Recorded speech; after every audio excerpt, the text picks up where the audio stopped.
সবাইকে একবার এঁচোড়ে এই রেসিপিটা ট্রাই করতে আমি অনুরোধ জানাবো। এটা অসম্ভব সুন্দর হয়, একবার প্লিজ তোমরা ট্রাই করে দেখো। খুব সিম্পলভাবে এটা আমি বানানো তোমাদেরকে দেখাবো।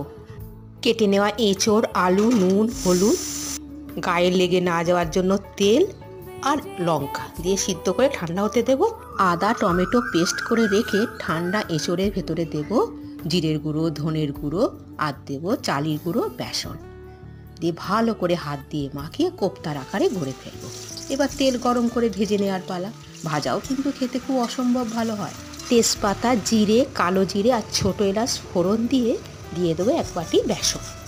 এই বেসনটা দিয়ে যা সুন্দর স্বাদ আসবে এবং গ্রেভিটাও খুব সুন্দর। কাঁচা গন্ধ চলে যাওয়া পর্যন্ত আদা টমেটো পেস্টটা ভালো করে ভেজে নিয়ে তাতে জিরের গুঁড়ো, ধনের গুঁড়ো দিয়ে জল দিয়ে দেবো।